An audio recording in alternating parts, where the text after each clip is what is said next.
جس طرح مومن اور کافر میں فرق کرنے والی چیز نماز ہے، بالکل اسی طرح مومنہ اور غیر مومنہ عورت میں فرق کرنے والی چیز حجاب ہے۔ حیا ایمان کا حصہ ہے، ایک شاخ ہے۔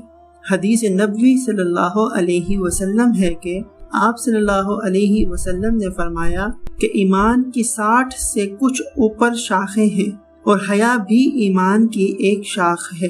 شرم و حیا اور پردے کو ہمارے دین اسلام نے ہم تک پہنچایا ہے، لہٰذا اب یہ ہمارا فرض ہے کہ ہم ان تعلیمات کو عملی طور پر اپنی نسلوں تک منتقل کریں، انہیں باپردہ باحیا بنائیں، اور اس کا آغاز ایک عورت ہی کر سکتی ہے، کیونکہ دین اسلام نے ماں کی گود کو بچے کے لیے پہلی درسگاہ قرار دیا ہے اور ماں کے قدموں کے تلے ہی جنت کو رکھا ہے اور باپ کو جنت کا دروازہ کہا ہے۔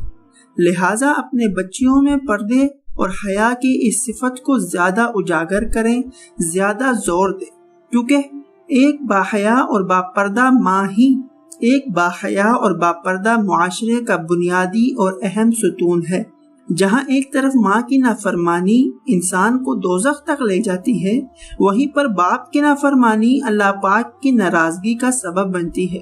جب اللہ پاک نے والدین کو اتنا بلند مقام عطا فرمایا ہے تو وہیں پر اللہ پاک نے والدین کے ذمے کچھ خاص اور سخت ذمہ داریاں بھی لگائی ہیں تاکہ جنت اور اس کے دروازے کا اصل معنی میں حق ادا ہو سکے۔ والدین کا فرض عین ہے کہ وہ ان ذمہ داریوں کو پوری ایمانداری کے ساتھ پورا کریں تاکہ خود کو اور اپنی اولاد کو جہنم کا ایندھن بننے سے بچا سکے۔ اور ان میں سے ایک اہم ذمہ داری اپنی اولاد کو باحیا اور باپردہ بنانا ہے، اور ایسا بنانے کے لیے عملی کوششیں کرنا ہوں گی، اور یہ عملی کوشش تب سے ہی شروع کر دینی چاہیے جب آپ والدین والی کرسی پر بیٹھ جائیں۔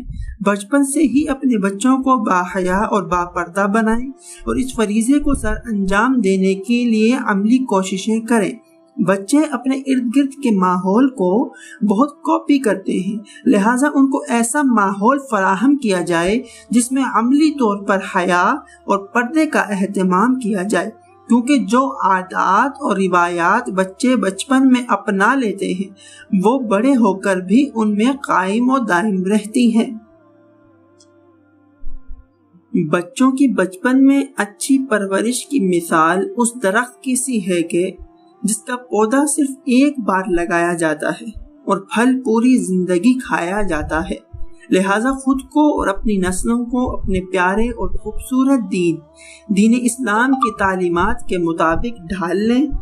اس کا پودا بھی ایک بار ہی لگایا جاتا ہے اور پھل ساری زندگی ملتا رہتا ہے۔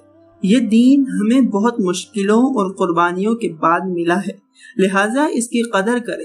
اسی دین کے دائرے میں ہی ہماری فلاح و بقا ہے، اور اگر اس دائرے سے باہر جانے کی کوشش کریں گے تو دنیا و آخرت میں رسوائی، ذلت اور رسوائی کے کچھ حاصل نہ ہوگا۔ خدا را خود کو اور اپنی نسلوں کو بچاؤ، دین اسلام اور اس کی تعلیمات کو اپناؤ۔ جزاک اللہ خیرا کثیرا۔